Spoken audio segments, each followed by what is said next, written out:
Welcome to our video. Making informed choices about the meat we consume can be a game changer for our health. Many of us might not be aware of the hidden downsides that come with some types of meat, especially when they're a regular part of our diet. For the devoted meat lovers out there, and even for those just trying to sort through the meaty maze for better alternatives, this video is going to shed light on what's really lurking in those enticing cuts of meat. We'll dive into the nitty-gritty of common meats that grace our tables often, but may not be the best for our health. We'll reveal the truths that might just prompt you to rethink or refine your meat choices. Before we begin, please click on the thumbs up button and subscribe to our channel to help us reach more people. Now let's start our countdown of the worst kinds of meats you should avoid. Kicking off our countdown at number 5, we have canned meats, which have quite the historical tale.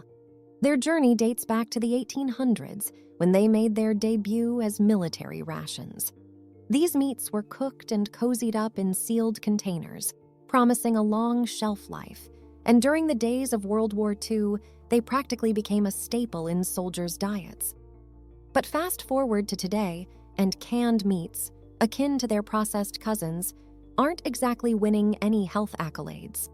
To jazz up their taste, extend their shelf lives, and shave off some costs, these meats are sent through a roller coaster of processes. Unfortunately, this ride often involves hopping on board with hefty doses of sodium, nitrates, preservatives, and a cocktail of other chemicals. These unwelcome additions can invite trouble like high blood pressure, cellular mischief, a rebellious digestive system, and heart disease. Despite the allure of their convenience, canned meats might be serving up more than just a quick meal fix. Moving forward in our countdown, we now turn our attention to common constituents of our sandwiches: salami, bacon, and bologna. Research underscores that these processed meats could be detrimental to our health. The connection between processed meats and various diseases is well documented, and the consumption correlation is rather straightforward. The more you consume, the higher the risk. A pertinent study from 2021 revealed that individuals consuming 150 grams of processed meat per week witnessed a 46% increased risk of heart disease and a 51% increased risk of all-cause mortality compared to those who abstained from processed meat. The concern with processed meats stems from certain ingredients, like nitrites, utilized for preserving the meat against bacterial contamination. However, once ingested, these nitrites have the potential to convert into harmful substances known as nitrosamines, which have been associated with cancer. Moreover, trans fats, present in products like bologna, are another source of concern, contributing to heart disease and diabetes. Another compound found in processed meats, spermine, has been found to possibly increase the risk of colon cancer. Despite the savory appeal of these meats, the associated risks underscore the importance of making informed dietary choices. A healthier alternative would entail opting for whole cuts of meat such as roast beef, turkey, or chicken. These selections are less processed and harbor fewer additives, positioning them as more nutritious options. Snagging the third spot on our list are non-organic caged chickens. Chicken is known for being a lean and flexible source of protein, but the way chickens are raised can change how good that protein is for you. Modern chicken farming has seen some negative changes. Most chickens are kept in tight spaces that don't resemble their natural surroundings at all. But there's a better option out there: organic, free-range chickens. These chickens get to wander outdoors and live in more natural conditions. Aside from being the right thing to do, these cramped spaces make it easy for diseases to spread among the chickens, leading to a lot of antibiotics being used to keep them healthy. Antibiotics are crucial for treating illnesses, but using them too much is a problem. Bits of these antibiotics can end up in the meat, which contributes to antibiotic resistance in humans, a big global health issue. Have you ever seen those unnaturally large chicken breasts at the grocery store? Well, antibiotics often play a part in that. In fact, a report by the World Health Organization found that a whopping 80% of antibiotics given to animals are used to make them grow bigger, not to treat illnesses. This overuse of antibiotics is a big issue, as it makes important medicines less effective and leads to harder-to-treat infections in people.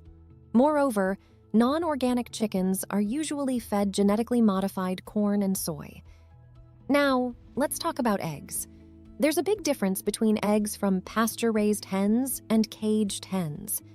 Eggs from hens that get to roam around have 3 to 6 times more vitamin D, which is key for absorbing calcium, keeping our mood up, boosting our immune system, and fighting off various diseases. They also have more omega-3s, folic acid, chlorophyll, and vitamin B12, all of which are good for our health. It's simple. These chickens get to soak up the sun and move around outdoors, unlike the ones stuck in cages.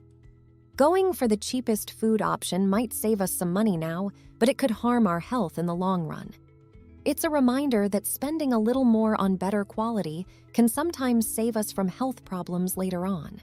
Now, from talking about eggs and chickens in general, let's zoom into something specific: chicken nuggets. They might be a hit with kids, but they're far from a healthy choice. Let's break it down. The chicken in these nuggets often comes from mechanically separated meat, mixed with bits left over after the better cuts of meat are taken. This mix is high in unhealthy fats and low in the nutrients we need. And remember the antibiotics issue we talked about earlier? It's a problem here too. Now, the breading. When it's deep fried, it forms something called advanced glycation end products, AGEs.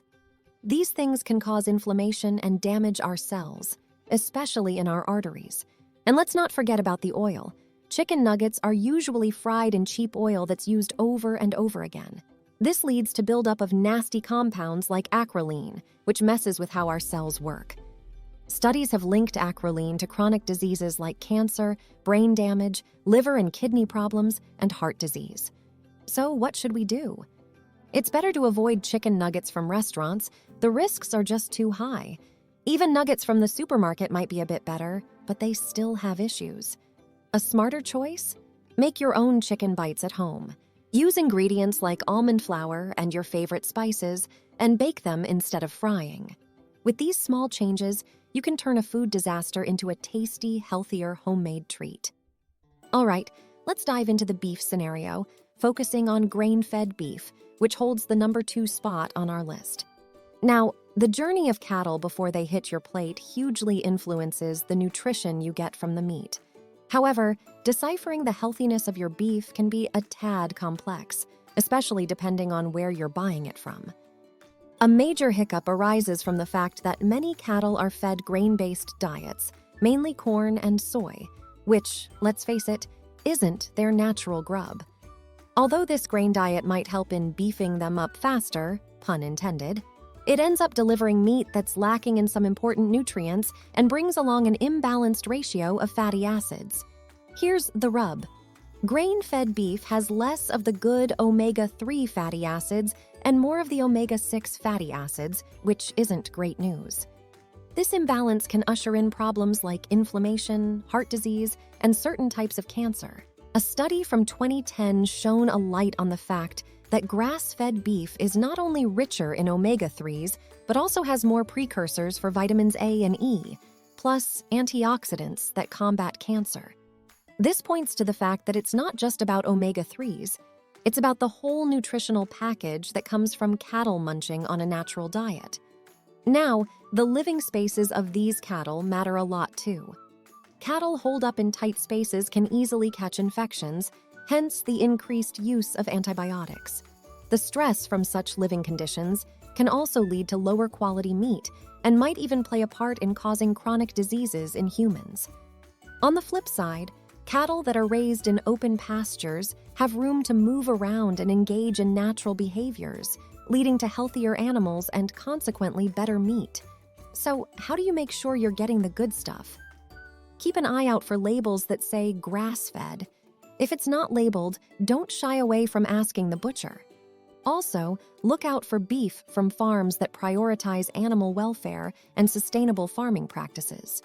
Yes, it might require a little digging around, but it's totally worth it for the sake of your health.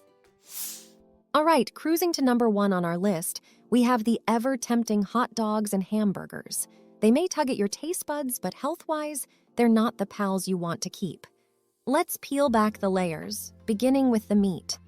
A lot of fast food joints go for the cheapest cuts, which more often than not come from animals that haven't had the best living conditions.